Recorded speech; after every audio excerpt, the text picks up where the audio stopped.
What started as routine late-night banter turned into television chaos when Stranger Things star David Harbour confronted Jimmy Kimmel over inappropriate comments about his personal life, leading to an explosive on-air meltdown that left audiences stunned. Kimmel strutted onto the stage with his trademark smirk, feeding off the energy of his loyal studio audience. The comedian had built his career on pushing boundaries, often at the expense of his guests, but tonight felt different. Behind the scenes, whispers circulated about Kimmel's increasingly erratic behavior during pre-interviews. Staff members had noticed his questions becoming more personal, more invasive, straying far from the agreed-upon topics. "Ladies and gentlemen, please welcome the man who made us all afraid of the upside down, David Harbour," Kimmel announced with exaggerated enthusiasm. The audience erupted as Harbour walked out, waving politely, his demeanor professional, yet slightly guarded. Something in Kimmel's tone seemed off, carrying an undertone that made seasoned crew members exchange concerned glances. The interview began innocuously enough. Harbour discussed his latest project, shared amusing behind-the-scenes stories, and engaged in the typical back-and-forth banter expected from such appearances. The audience laughed at appropriate moments, and everything seemed to be proceeding normally. Kimmel appeared to be on his best behavior, sticking to the pre-approved questions about Harbour's career and upcoming projects. However, as the conversation progressed, Kimmel's questions began to shift. What started as innocent inquiries about Harbour's work gradually morphed into more personal territory. The host's tone became increasingly pointed, his smile taking on a predatory quality that made Harbour visibly uncomfortable. Camera operators zoomed in, sensing the subtle tension building between the two men. "So, David," Kimmel said, leaning forward with that familiar gleam in his eye, "I have to ask about your recent divorce. I mean, everyone's been talking about it. The tabloids are having a field day." The studio fell silent. This wasn't part of the agreed-upon discussion topics, and Harbour's publicist could be seen frantically gesturing from the wings, trying to redirect the conversation. Harbour's jaw tightened, his media-trained smile faltering for just a moment. "Jimmy, I'd prefer to keep the focus on my work tonight," he replied diplomatically, attempting to steer the conversation back to safer ground. But Kimmel wasn't finished. The host had tasted blood in the water, and his predatory instincts kicked into overdrive. "Come on, David, don't be shy. Your ex-wife had some pretty interesting things to say about your anger issues. Care to comment?"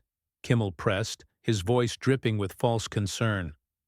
The question hung in the air like a toxic cloud, and the studio audience shifted uncomfortably in their seats. This was crossing a line, and everyone knew it.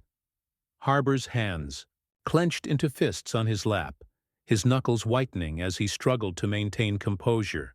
The cameras captured every micro-expression, every subtle sign of his growing agitation. "That's not something I'm going to discuss here, Jimmy. Let's talk about the show," he said firmly, his voice carrying a warning that Kimmel either didn't hear or chose to ignore. But Kimmel was relentless, sensing weakness and moving in for the kill. "I mean, the police reports are public record. Domestic disturbance calls, property damage. That doesn't sound like the David Harbour America knows and loves." The host's words cut through the studio like a knife, and the tension became palpable. Even the usually supportive audience sat in stunned silence. The color drained from Harbour's face, replaced by a flush of barely contained rage. This wasn't journalism. It was character assassination disguised as entertainment. The actor's breathing became shallow, his chest rising and falling rapidly as he processed the magnitude of Kimmel's betrayal. Everything they had discussed beforehand, every boundary that had been established, was being trampled underfoot for the sake of ratings. "You know what, Jimmy?" Harbour's voice dropped to a dangerous whisper, his eyes boring into the host with laser-like intensity. "I came here in good faith to promote my work, not to be ambushed with lies and personal attacks." The studio fell deathly quiet, save for the hum of cameras capturing every second of the unfolding drama. Kimmel, realizing he might have pushed too far but unable to back down in front of his audience, doubled down on his attack. "Look, David, I'm just asking the questions America wants answered. If you can't handle a little scrutiny, maybe you shouldn't be in Hollywood," Kimmel sneered, his voice taking on a mocking tone that sent shockwaves through the studio. The audience, initially unsure how to react, began to murmur uncomfortably. This wasn't the light-hearted entertainment they had come to expect. Harbour's entire body language shifted. The composed actor who had walked onto the stage was gone, replaced by a man whose patience had been stretched beyond its breaking point. "Scrutiny?" he repeated, his voice rising dangerously. "You call spreading unsubstantiated gossip and attacking my character scrutiny? This is exactly what's wrong with this industry." The host's producer frantically signaled from behind the cameras, making cutting motions across his throat, desperately trying to get Kimmel to pull back. But the damage was already done, and Kimmel seemed intoxicated by the chaos he had created. "Oh, come on, don't play the victim card now. You Hollywood types are all the same. You want the fame and fortune, but you cry when people ask the tough questions." "Tough questions?" Harbour stood up abruptly, his chair scraping against the studio floor with a harsh screech that echoed through the suddenly silent space. "You're not a journalist, Jimmy. You're a gossip-mongering parasite who feeds off other people's pain for entertainment." The words hit Kimmel like physical blows, and for the first time, uncertainty flickered across his face. The studio audience sat frozen, witnessing something they had never seen before on late-night television. This wasn't scripted drama or manufactured controversy. This was real, raw, and deeply uncomfortable. Cell phones appeared throughout the audience as people began recording, sensing they were witnessing television history in the making. Kimmel's face flushed red, his ego wounded by Harbour's public dressing down. "Hey, I'm just doing my job here. If you can't handle the heat, maybe you should stick to playing pretend monsters instead of acting like one in real life." The insult landed like a hammer blow, and the studio gasped collectively. Harbour's hands trembled with barely controlled fury. "My personal life, my family, my struggles, they're not content for your pathetic excuse of a show. You want to know about monsters, Jimmy? Look in the mirror." His voice carried such venom that even the camera operators took an instinctive step back. The tension in the studio was suffocating. Kimmel's band sat motionless, unsure whether to continue playing or flee. The host's usual confidence crumbled as he realized he had awakened something dangerous in his guest. Look, maybe we should take a commercial break," he stammered, finally understanding the gravity of the situation. "No," Harbour's voice cut through the air like a blade. "You wanted to air my dirty laundry on national television? Let's talk about yours. Should we discuss your history of inappropriate comments about female guests? Your behind-the-scenes behavior that your network covers up? Or maybe your own marital problems that your publicists work overtime to hide?" The color drained from Kimmel's face as Harbour turned the tables. The actor had done his homework, and now it was his turn to draw blood. "You sit here night after night, tearing down people who are actually talented, because you're a failed comedian who peaked making prank calls 20 years ago." Security guards appeared at the edges of the stage, uncertain whether to intervene, but ready to act if the situation escalated further. The studio had become a powder keg, and everyone could feel the explosion building. Kimmel's mouth opened and closed like a fish out of water, his usual quick wit abandoning him when he needed it most. "Cat got your tongue, Jimmy?" Harbour's voice dripped with contempt as he stepped closer to the host's desk. "Not so funny when you're the punchline, is it?" The actor's imposing 6'3" frame cast a shadow over the cowering comedian, who seemed to shrink further into his chair with each passing second. The audience sat in stunned silence, phones recording every moment of Kimmel's public humiliation. This wasn't entertainment anymore. It was a public execution, broadcast live to millions of viewers. The host's carefully crafted persona was crumbling in real time, revealing the insecure bully beneath the late-night facade. "You know what the saddest part is?" Harbour continued, his voice steady but filled with disgust. "You could have been decent. You could have used your platform to lift people up, to create something meaningful. Instead, you chose to be a bottom feeder, profiting off other people's misery while hiding behind your fake smile and scripted jokes." Kimmel finally found his voice, though it came out as a desperate croak. "David, please, let's just calm down." But Harbour cut him off with a sharp gesture, his patience completely exhausted. "Don't you dare tell me to calm down. You opened this door, Jimmy. You want to play games with people's lives? Let's play." Harbour reached into his jacket pocket and pulled out his phone, holding it up for the cameras to see. "I've got recordings, Jimmy. Conversations with other celebrities about your behavior. Want me to play them for your audience?" The threat hung in the air like a guillotine blade. Kimmel's eyes widened in panic as he realized the full scope of his predicament. His network executives were probably already fielding angry calls from sponsors, and now his own guests were turning against him with evidence of his misconduct. "You can't do that," Kimmel whispered, his voice barely audible over the studio's ventilation system.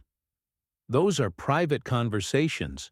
The desperation in his voice was palpable, and even his most loyal audience members began to see him in a new, unflattering light.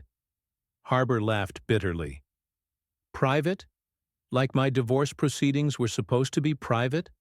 Like my personal struggles were supposed to be off-limits? You don't get to have it both ways, you hypocrite." The actor's words struck with surgical precision, each one calculated to inflict maximum damage. The studio's atmosphere had become toxic, thick with tension and barely contained violence. Kimmel's band members exchanged worried glances, some quietly packing up their instruments in case they needed to make a hasty exit. The usually vibrant talk show set felt more like a courtroom where judgment was being passed. "Ladies and gentlemen," Harbour announced, turning to address the audience directly, "this is what passes for entertainment in Hollywood. A washed-up comedian who gets his kicks from attacking people who can't defend themselves. Well, guess what, Jimmy? You picked the wrong target tonight." Kimmel's producer rushed onto the stage, frantically whispering in the host's ear, but Harbour wasn't finished. "You want to know why your ratings are dropping? Why your show is becoming irrelevant? It's because people are tired of your cruelty masquerading as comedy. They're tired of watching you tear down people who are actually making a difference in the world." The host attempted to regain control, standing up from his desk on shaky legs. "Look, maybe we got off on the wrong foot here. Why don't we start over?" His voice wavered with false bravado, but everyone in the studio could see through the transparent attempt at damage control. Harbour shook his head in disgust. "There's no starting over from this, Jimmy. You showed your true colors tonight, and millions of people witnessed it. You're not a comedian. You're a bully with a microphone and a captive audience. The only difference between you and a schoolyard bully is that you get paid to torment people." The security guards moved closer, sensing the situation was reaching its crescendo. Kimmel's hands trembled as he gripped the edge of his desk, his knuckles white with tension. The carefully orchestrated world of late-night television had devolved into chaos, and there was no script to follow. "You know what the real tragedy is here?" Harbour's voice cut through the silence like a sword. "Your audience deserves better. They tune in expecting entertainment, laughter, maybe a glimpse into their favorite celebrities' lives. Instead, you feed them toxicity disguised as humor. You've poisoned the well of late-night television with your narcissistic need to feel superior." The actor stepped back from Kimmel's desk, his posture straightening as he prepared for his final statement. The cameras captured every moment, broadcasting his words to millions of viewers who sat transfixed by the unprecedented drama unfolding on their screens. "I've worked with incredible hosts over the years. People who understand that their job is to showcase their guests, not tear them down for cheap laughs. Johnny Carson knew how to elevate his guests. David Letterman, for all his quirks, respected the people who came on his show. But you? Harbour gestured dismissively at the cowering host. You're a cautionary tale about what happens when mediocrity gets handed a platform. Kimmel attempted one last desperate counterattack. You can't talk to me like this. This is my show. But his voice cracked on the last word, betraying the fear and humiliation coursing through him. The audience, once loyal supporters, now watched, their host's meltdown with a mixture of embarrassment and fascination. Your show? Harbour laughed coldly. Look around, Jimmy. Your audience is recording your breakdown. Your staff is avoiding eye contact. Your security team is ready to escort me out, but they're probably wondering if they should be protecting me from you or protecting you from yourself. This isn't your show anymore. It's your reckoning. The actor pulled out his phone and deliberately deleted something from the screen, making sure Kimmel could see his actions. Those recordings I mentioned? I was bluffing. But the beautiful thing is, I didn't need them. You destroyed yourself tonight, live on television, in front of millions of witnesses. You've done more damage to your own reputation in 20 minutes than I could have accomplished with hours of leaked audio. Kimmel's face went ashen as the implications hit him. He had been outmaneuvered completely, led into destroying his own career by a master manipulator who understood human psychology better than any late-night host. The realization of his utter defeat was written across his features for everyone to see. This is what happens when you mistake cruelty for comedy, Harbour continued, addressing both Kimmel and the audience. When you build your career on punching down instead of lifting people up. When you forget that behind every celebrity is a human being with feelings, struggles, and dignity that deserves respect. The studio fell completely silent except for the hum of cameras and the nervous shuffling of crew members. Even the security guards had stopped advancing, sensing that the physical threat had passed, and they were now witnessing something more profound, a public accounting that transcended mere entertainment. Harbour straightened his jacket and looked directly into the main camera. To everyone watching at home, you deserve better than this. You deserve hosts who celebrate talent, who ask thoughtful questions, who understand that their role is to facilitate connection between artists and audiences, not to humiliate people for ratings. He turned back to Kimmel one final time. Jimmy, I genuinely hope you get the help you need. This behavior, this need to tear others down to build yourself up, it's not healthy, and it's certainly not entertaining. Maybe use this moment to reflect on who you want to be as a person, not just as a performer.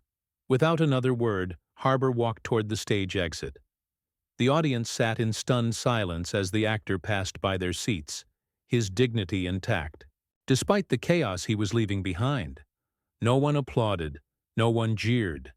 They simply watched as a masterclass in handling bullies played out before their eyes.